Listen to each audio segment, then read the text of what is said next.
Hello, welcome to another episode of Stop the Clock. I hope you had a wonderful holiday. We are your hosts as always, Sam Furmaniak and Jude Ocañas. So, Jude, do you know what tomorrow is? Well, do you know what this week is, first of all? It's bowl week. It's bowl week. So, but that's highlighted by the New Year's Six, which starts tomorrow. The big two. That's the college football playoff bowls. So let's get right into them. So starting up at 1 o'clock Mountain Standard Time. I'm in Colorado, so or 1:30. We have Alabama taking on Cincinnati. I'm happy Cincinnati's in the playoffs. Despite when I talk about college football, I've always been like, oh, I don't think they're going to get in. My predictions, I've been very anti-Cincinnati. That's just because I didn't think they would let them in. I'm happy they're in. That is called bias. And Cincinnati totally deserves to be in this college football playoff. They are 13-0 for a reason. They've beat their ranked opponents. And they're going to lose to Alabama. Yeah, no, I'm sorry. It's tough. I feel really bad because I'm actually so happy that Cincinnati got recognized. They're in there. But they got the worst possible matchup. I feel like couldn't they have done I get it because they didn't want a Georgia-Alabama. But I feel like a Michigan-Cincinnati would have been a little bit more entertaining. And then you have one of those teams make the college football championship. And obviously I know they didn't want to go to rematch of Alabama-Georgia. I think if anything, you couldn't not put Michigan at 2. They just came off of beating number 2 Ohio State. So I guess, yeah. So, but then again, did they want a rematch of the SEC championship game? Probably not. Because what would have happened was it would have been Alabama, then Michigan. They would have bumped Cincinnati to 3, and then Georgia would have fallen to 4 after just losing to Alabama. Yeah, I think the only way would have actually happened if Alabama would have lost, and they would have, at 2 losses, and then, Cincinnati slams that 3rd spot. But that's a lot of ifs, buts. No, that's it. It's set. Alabama's the number one. Alabama's the number 1 team in the nation. They're for a reason. We saw what they did against Georgia. I think people had always had concerns about the offense of Georgia, and then they saw, okay, let's see them against, Alabama, and then we saw, Stenton Bennett, whatever his, Stenton Bennett threw 2 picks. One of them was a pick 6. It just crumbled. Yeah, it wasn't a good game. I think that the most key matchup in this game is 2 top NFL draft prospects are going to head off. That is the speedster, many consider the best receiver in football. I have my thoughts about that. Definitely up there. Jameson Williams versus Ahmad Sauce Gardner, cornerback from Cincinnati, probably the number 1 cornerback in the draft. That matchup is critical because Jameson is their deep threat, their big play guy. We saw without Jameson Williams, especially in that Auburn game, Alabama kind of struggled a little bit. Granted, Auburn always plays them tough. It's the Iron Bowl and whatnot, but it's going to be critical for Cincinnati to definitely shut down those big plays from the deep threat. Yeah, I think it's kind of like this is the same situation when you play the Chiefs. The way you take away the Chiefs is when you take away the vertical game. If you could take away the vertical game, you have a lot better chance. And I think, like you mentioned, you got to take away Jameson. Honestly, all these receivers for Alabama, they can go deep, right? A lot of them can go deep, and they can beat you with speed. So if Cincinnati's able to somewhat, right, it's hard to neutralize it totally. But if they can somewhat take away the vertical game and make Alabama go sideline to sideline, right? Make them go sideline to sideline. You have a better chance, and you definitely give your offense a better chance to stay in the game because absolutely. I don't know too much about Cincinnati. I know Ryder, but you can't go in a shootout with Alabama. You're not going to be able to do that. Offensively, they don't have the firepower to compete. What they do have is a good running game with Jerome Ford, and I think what you have to do, again, it's very similar to playing the Chiefs. You need to limit Alabama's offensive possessions. That means long drives, running the football, draining out clock. Desmond Ridder also needs to play a clean game. He can't throw intercept. You can't give Alabama more possessions than they deserve. And the key to winning this game is just running the ball. Of course, that's going to be hard when you're playing against Jordan Battle. Yeah. Well, I just think, and you want the Cinderella story, but as much as I'm rooting for Cincinnati, 100%. I'm rooting for Cincinnati, and you hate to say this, but it's maybe Cincinnati does something else, but the level of SEC football is no other. And I think we're going to see it, maybe in the second half, maybe early, depends how fast Cincinnati starts, where you see, okay, this is an SEC team. This is why they're number 1 in the nation. And so, I think we all agree. I think Alabama comes up on top. Yeah, I agree. I just hope for the sake of Cincinnati, they keep it somewhat a respectable score. It And could just to hope happen. for a good game. Like you don't want it to be like going there, it's 50-0. You don't want it to be like LSU, Oklahoma 2 years ago. That was kind of a Exactly. slaughter. But Exactly. I digress. Now let's go to, and I feel like this is always the case. I feel like there's always the number 1 versus number 4 matchup, which is just never really that good. Like some years it will be, but it's never really, like last year it was Alabama, Notre Dame. That wasn't a good game. As I mentioned, it was LSU, Oklahoma. Those are usually blowouts. And then you get into the good stuff. 2 versus 3. The last 2 years it's been Clemson, Ohio State. Those have both been great games. Now you have Michigan beating their biggest win, getting their biggest win in the last 10 years versus Georgia, who, yes, Does that hurt to say? Does that hurt to say gain their biggest win of the past 10 years against Ohio State? You know what? They have 2 wins against Ohio State in the last 20 years. So good for them. I'm happy. But congratulations. You beat Ohio State and their defense, which is not what it normally is. And you beat Iowa, who is just, they're not good. The Big Ten West was not good. They were able to squeak by and get to the Big Ten. You're playing the Georgia Bulldogs. This was the number 1 defense for a reason. And yes, they got torn up last week through the air. The Heisman winner, Bryce Young, threw to his NFL talented receivers with Jameson Williams, John Mechie. They tore him up. The way Michigan was able to win against Ohio State was running the football. Yeah. Hassan Haskins went crazy, had 5 touchdowns. And what's good for them is Blake Corum is also getting really healthy. He had a huge run in the Big Ten championship game. He didn't play as much. He's gotten a lot of weeks to get healthy. However, you're not playing in the snows of Ann Arbor, Michigan. You're playing indoors against a team that is very good against the run. Michigan's going to beat Georgia. Like, I don't know how else to say it. And it seems crazy to say, but the last time we saw this Georgia team, they crippled when they were in a competition with the team. The reason they had this great defense is because they didn't play anybody for those 12 games. They didn't play any competition. You could maybe say Arkansas earlier in the year, maybe Kentucky, but those teams weren't really good. They were kind of, I don't want to say frauds, but they weren't, as advertised, so they haven't played these tough teams. You just raved. Go ahead. I think Michigan, and I know you're an Ohio State fan, right? But I think Michigan has a very, very good chance to upset the Bulldogs. And I get it. Look, they're running attack against this stout Georgia defense is going to be tough. But what I've seen from this Georgia offense, if Stetson Bennett is playing quarterback, I think Michigan has a better chance. If JT Daniels plays quarterback, maybe it's a different situation. But Stetson Bennett hasn't shown me anything that he can lead when it's important times in a game. And there are going to be important times in this Michigan-Georgia game. I don't think Georgia just immediately goes out and completely opens the door and completely blows them out in the first half. I don't think that happens. And I think – absolutely. No. I agree. Look, Michigan has they have the best defensive player in the country. They have the best pass rushers in the country with David Ajobo and Aiden Hutchinson. This is going to be a low-scoring game.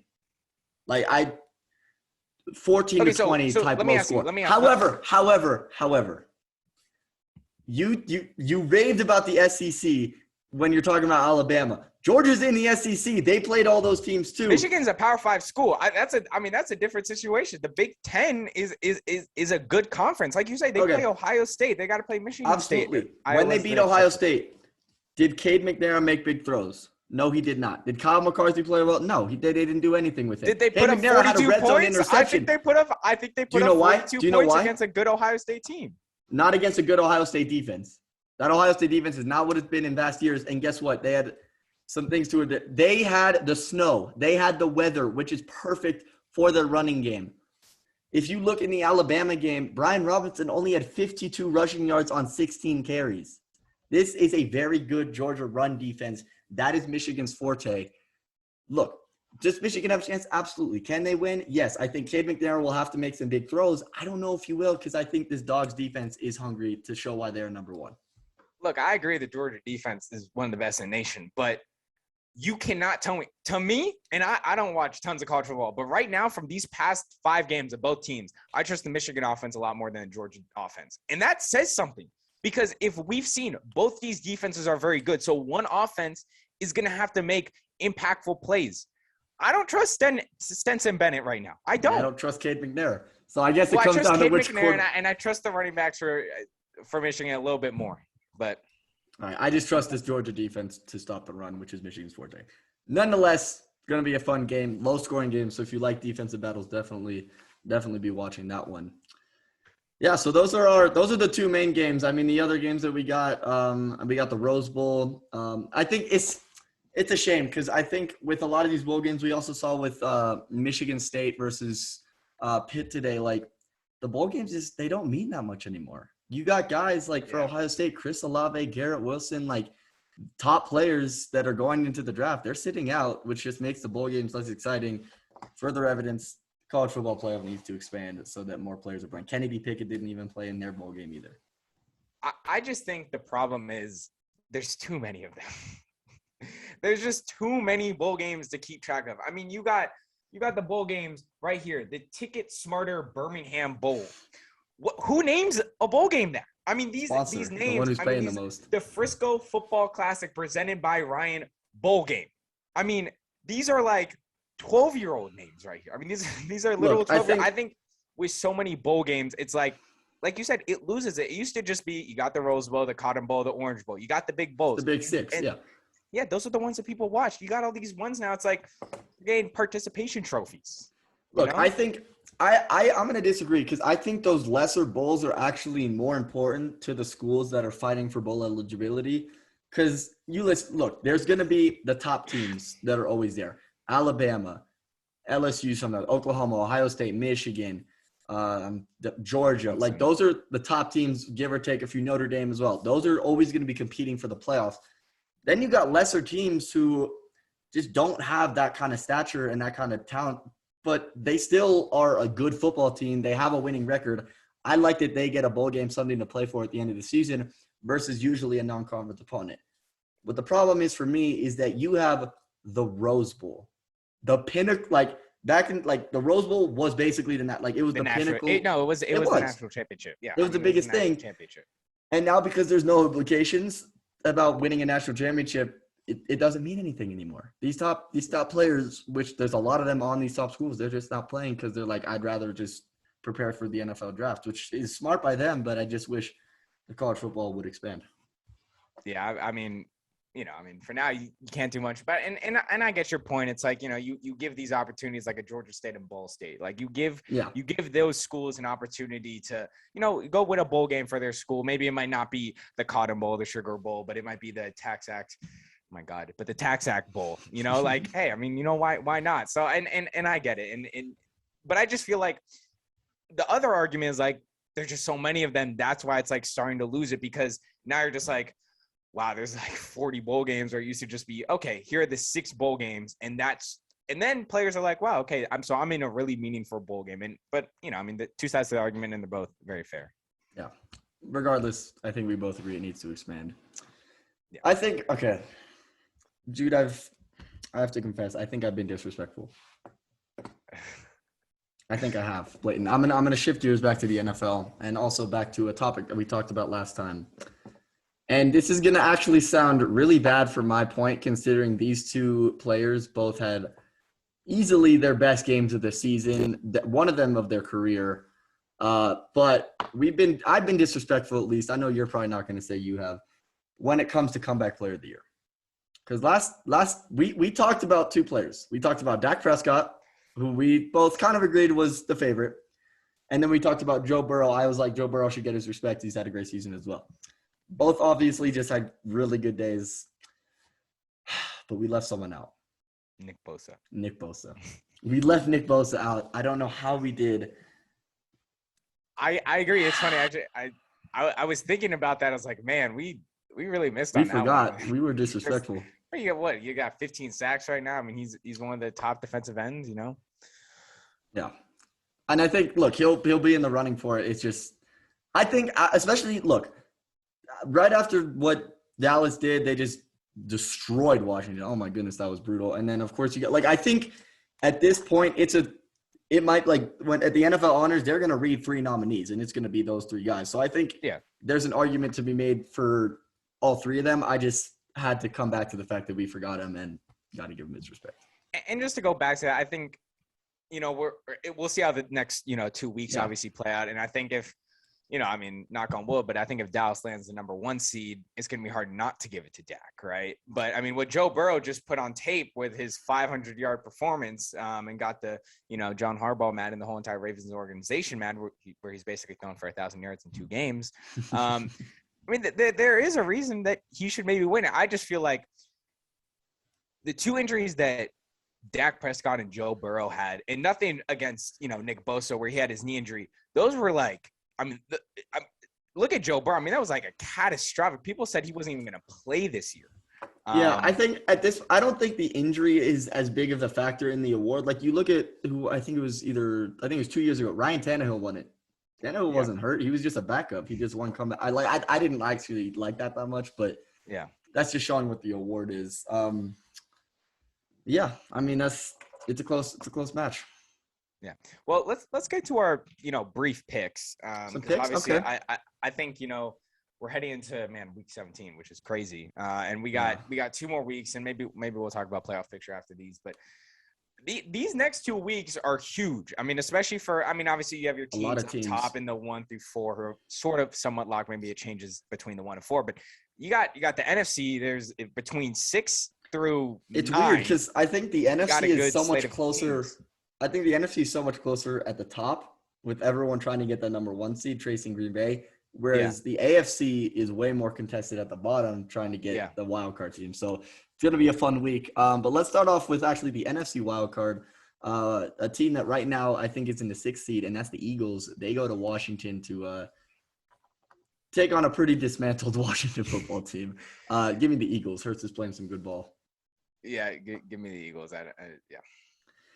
All right, speaking of dismantled teams, we have the Ravens hosting the Rams. Definitely give me the Rams. They're finding a run game. Maybe we'll see a little Cam Akers. Probably not a lot just because Sony Michel's been good, but give me the Rams.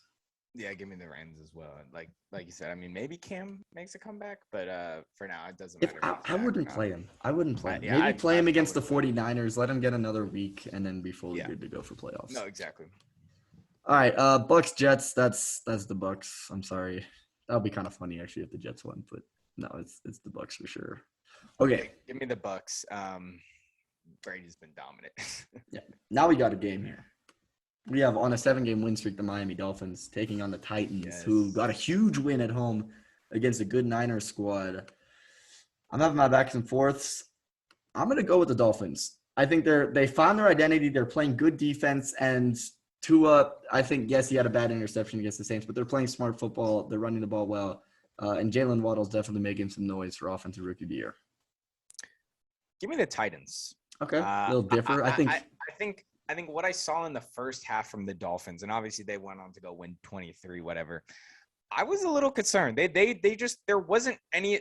They were close with a team that was so riddled with injuries. I mean, Ian Book was the quarterback. They weren't doing much, and I get it. They're on a 7-game win streak, but that's a good Saints defense, though. 7-game.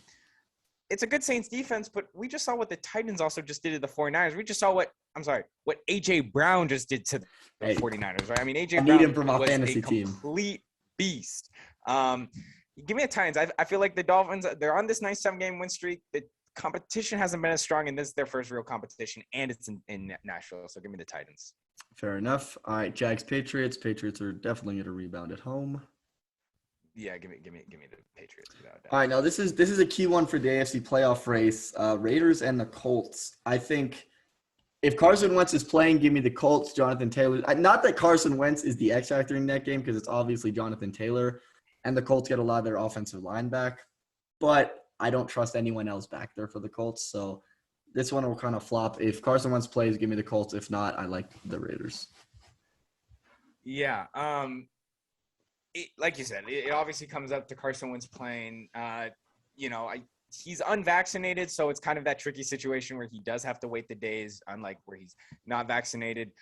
I still take the Colts regardless. I don't like how the Raiders are doing right now, and I think, like you said, Jonathan Taylor can go have himself a 300-yard game. Yeah, I just trust Derek Carr. I mean, he's currently underrated. Check out my underrated list on my Instagram. Yes, sir. He's on there.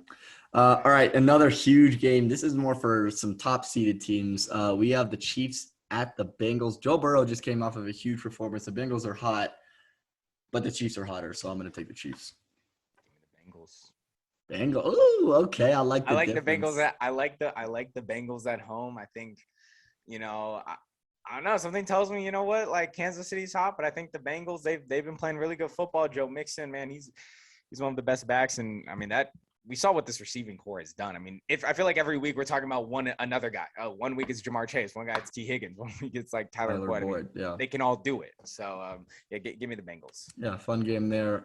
Giants, Bears, will Saquon burn Soldier Field to the ground? That was such a funny fake video. No, he will not, because the Bears are going to win that game.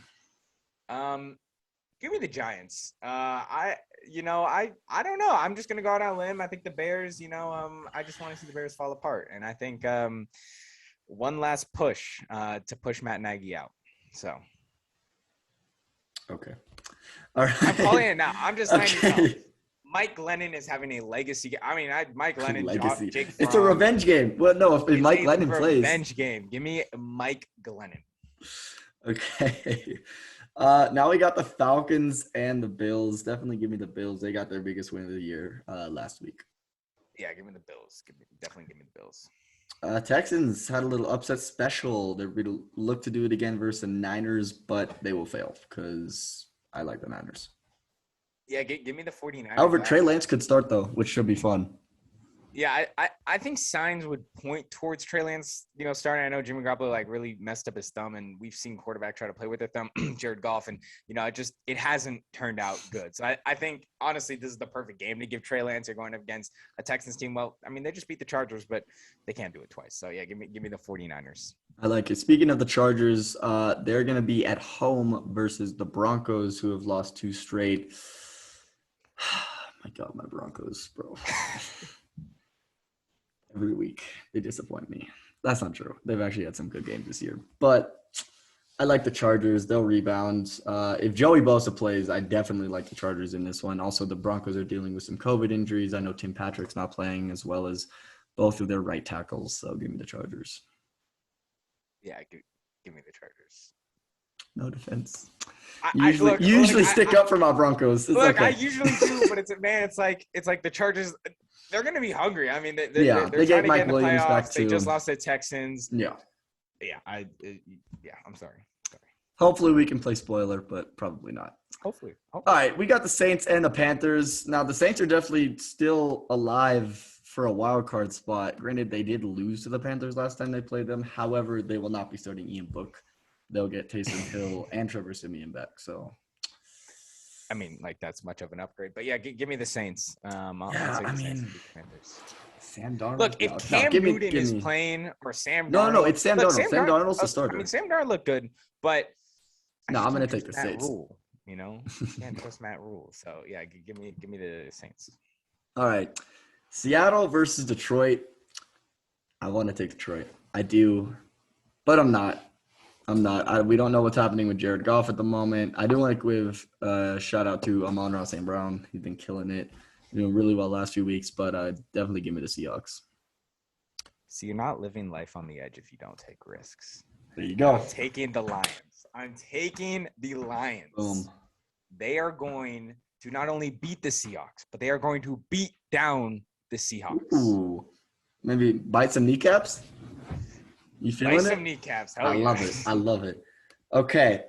Probably the game of the week. Either that or the Chiefs. No, it's the game of the week. It's the game of the week. This is a battle to stay alive in the race for the top seed in the NFC. We have a team who's finding their stride. I mean, we've been talking about for the last few weeks, I think, what's going on with the Dallas offense. They've been winning games. It hasn't looked great. They look pretty damn good on Sunday Night Football. That's all I got to say. Kellen Moore is a genius. He did this all to us. He said, you know what? I'm going to take December off. I'm going to take Thanksgiving off. We're gonna let the offense be run by a Madden simulator, and then we're gonna come back against Washington and go slap some ass. And that's what they did, and that's what they're gonna do here at home. Look, the Cowboys at home rank first in red zone percentage, points per game, Dak passer rating, and touchdowns per game. This team is going to slap the Arizona Cardinals. I like the stats. Explain to me the Dak passer rating one. I guess it's just at home. Dak Prescott's passer rating. Oh, he's just a lot better at home. Yeah, he's a lot better at home. Okay. Yeah. I was like, well, I thought you meant like, oh, he's better than other quarterbacks in Dallas. I'm like, well. No. Okay. Yeah, no. All right, look, I mean, it's a shame because the Cardinals are red hot, started off red hot, but they're kind of teetering right like at the wrong moment. You want to be going into the playoffs hot. And Dallas had a huge win, big confidence booster. It was against a subpar team. If you can go do it against the Arizona Cardinals, they're set. I've had my doubts about the Cowboys, especially talking about the playoffs. Can I ask you a question? Can I ask you a question? Okay. I was about to gas up your boys, but go ahead. Look, I get it, but the Washington football teams, I mean, they're a professional football team, right? And they have guys who play defense. So tell me a team that has scored 42 points in one half. 42. Okay, let's keep in mind that wasn't all the offense. DeMarcus Lawrence had a pick six in there. Tell me a team that has scored 35 points in the first half. No. It's a professional football. No. It's not a lot of teams. And I'm not. Okay, look. To gas. I'm about to gas your boys up. Come on. Continue. I was just using the point comparatively to the Arizona Cardinals. Washington's not going to be in the playoffs. The Cardinals are. Yeah. So if you can go and get a big-time W when you're rolling, the offense is a good day against a playoff team going into the playoffs because you play the Eagles. That's another. If you can go and finish your stretch beating the Cardinals and the Eagles, two good teams that could potentially be one is in the playoffs. The Eagles could be in the playoffs. You're looking real good to start the playoffs off. I like the Cowboys as well. So yeah, and I don't want to get too ahead of myself. I think another reason why I'm picking the Cowboys and just looking at from a media perspective is look, the Cardinals are missing D-Hop, and that we have seen in the recent weeks that man, Kyler Murray is like, I mean he's still a great quarterback, but we've seen him really struggle where it's like the dude is basically running out of the pocket every single snap. And he doesn't have that D-Hop. He could be like, oh, look, I can throw a D-Hop, and he's going to go make that catch. He has a Christian Kirk who's solid and A.J. Green who's solid, but they're not at the D-Hop level. And that's another reason where it's like you said, this is the wrong time to be having injuries like that, especially heading into the postseason where a team 3 weeks ago was the number 1 seed, Yeah, absolutely. All right, let's get to Sunday Night Football. Vikings are fighting for their playoff lives, but they have to go to Lambeau to face the red-hot Aaron Rodgers. I'll take the Packers. I'll take the Packers too. Nice and simple. Okay, Big Ben's last home game in Hines. Probably he all but confirmed it in the press conference. All signs point. All signs. It's his last game in Hines. Let's be real, and it's against the Browns. So how is Ben Roethlisberger going to go out? Losing to the Browns? For the sake of him, I hope not. Obviously, you have your thoughts on Baker Mayfield. Go check out his podcast. It was good. Talks about Baker. I want to hear your thoughts. Give it to me. If you guys heard my podcast, I'm not a big fan of Baker Mayfield. I'm actually I'm a hater. I will call myself a hater of Baker Mayfield because I feel like all I do is kind of hate the dude. And he's a solid quarterback. I mean, go listen to it. But anyway, point is, Baker's hurting this team. Like they are not good because of Baker. The Steelers, they're trying to get in the playoffs. They sit at 7-7. They still have a good possibility of making it. And I feel like on the final game in quotations, obviously we don't know. Maybe Ben Roethlisberger will stay another year. But all signs, the Steelers got to finish out with a dub. Like they got to finish out with a dub, and I think Ben's gonna put it together. And the Steelers defense has been playing well, and I think it might be 6 interceptions for Baker Mayfield this week. I'm gonna say, look, this is a big game, I think, for Mike Tomlin more than this for Ben Roethlisberger because they just went into Arrowhead and they did not look ready to play at all. Like they let Byron Pringle go crazy on them. Like who? Like they didn't even have Travis Kelce. So I like the Browns. I think, look, without the turnovers, and yes, one of them was a kind of a bad penalty. The Browns still played within 2 points of the Packers. Their defense is criminally underrated. They can run the football. They were moving the ball very well against the Packers. So I'm actually going to take the Browns in this one on Monday Night Football. But I think at the end of the day, if it comes down to a play where it needs to be made by Baker Mayfield, you're not going to get that play made by Baker Mayfield, and I think he'll choke the game away. That's just honestly. Hey, we're at this point in the Baker cycle. He's going to he plays The bad. Baker cycle's over. He's being criticized by media. No. And then he's going to go with a chip on his shoulder. He's over. He's over. No, he doesn't deserve the death threats. He doesn't deserve all that because nobody that's does. Terrible. It's a game of football. But no, the Baker cycle is over. It is over. Okay. As long as he's on the Browns, I think it's not over. But he shouldn't be on the Browns after this year. So there you go with that. So that will pretty much wrap up our 5th edition of Stop the Clock. A lot of good stuff in college football going on tomorrow. A lot of good stuff in the NFL going on Sunday and Monday. So definitely tune into that. And before we go, our thoughts and prayers and condolences to the Madden family. Football has lost one of its icons, its legends. I think they lost their icon. I think it's the icon. I think he was the icon. Like what he did for the game as a coach, as a broadcaster, with the whole Madden video game series that Jude still can't hang with me in.